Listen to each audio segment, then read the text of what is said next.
Assalamualaikum warahmatullahi wabarakatuh. Perkenalkan, nama saya Wahyudin dari kampus Pranata Cutmutia. Saya di sini akan menjelaskan tentang bahasa pemrograman. Yang pertama, NetBeans. NetBeans adalah suatu serambi pengembangan perangkat lunak yang ditulis dalam bahasa pemrograman Java. Serambi pada NetBeans, pengembangan suatu aplikasi dapat dilakukan dimulai dari setelan perangkat lunak modular bernama Modules.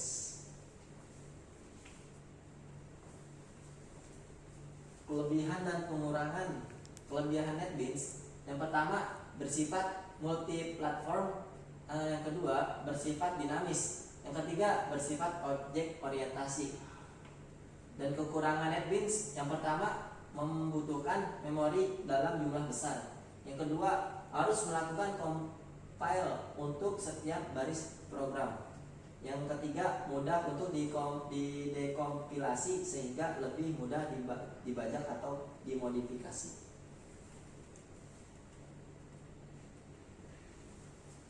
Selanjutnya, Swing. Swing adalah sebuah library yang digunakan untuk menggambar objek-objek yang sifatnya grafis. Swing adalah pengembangan dari library yang sudah ada sebelumnya, yaitu AWT atau Abstract Windowing Toolkit. Nah, selanjutnya JavaScript. JavaScript adalah bahasa pemrograman tingkat tinggi dan dinamis. JavaScript populer di internet dan dapat bekerja di sebagian besar penjelajahan web populer seperti Google Chrome, Internet Explorer, Mozilla Firefox, Netscape, dan Opera. Kode JavaScript dapat disisipkan dalam halaman web menggunakan TypeScript.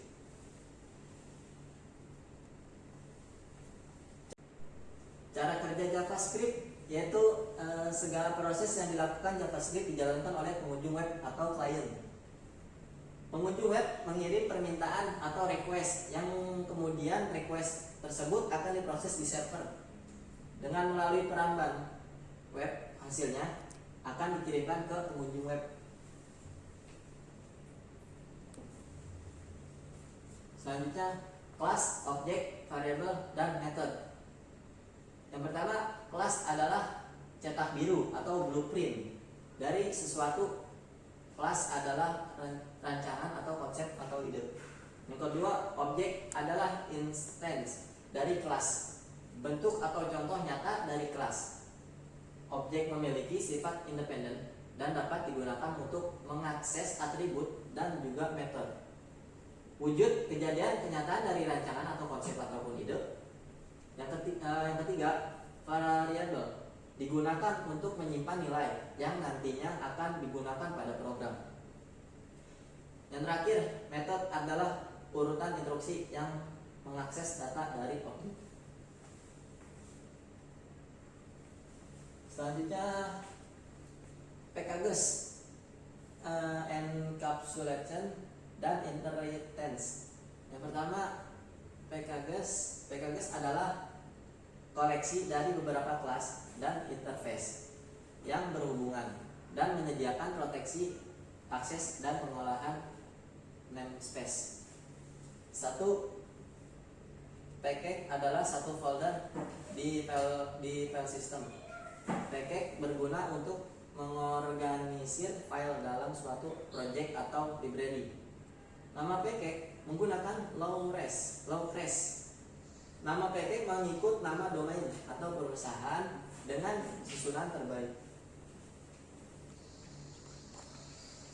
Encapsulation, mekanisme menyembunyikan suatu proses dan data dalam sistem untuk menghindari interferensi dan menyederhanakan penggunaan proses itu sendiri. Class access, level atau public, protected, privat adalah implementasi dari konsep encapsulation. Encapsulation, data dapat dilakukan dengan cara, yaitu yang pertama, mendeklarasikan instance variable sebagai privat. Yang kedua, mendeklarasikan metode yang sifatnya publik untuk mengakses variabel tersebut. Selanjutnya inheritance. Suatu kelas dapat mewariskan atribut dan metode pada kelas lain atau subkelas, serta membentuk kelas hierarki. Contoh di dunia nyata yaitu anak-anak memiliki perilaku dan atribut yang mirip dengan orang tuanya.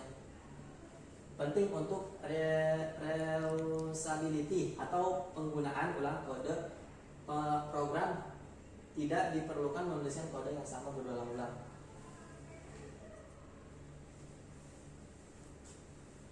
Polymorphism, kemampuan untuk memperlakukan objek yang dimiliki perilaku atau bentuk yang berbeda.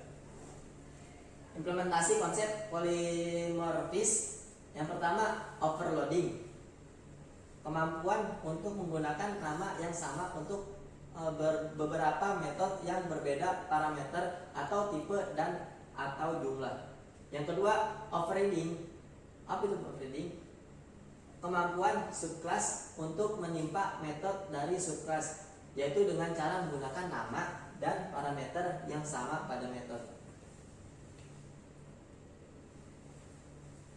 Terima kasih presentasi dari saya. Sekian, wabillahi taufiq wal hidayah. Wassalamualaikum warahmatullahi wabarakatuh.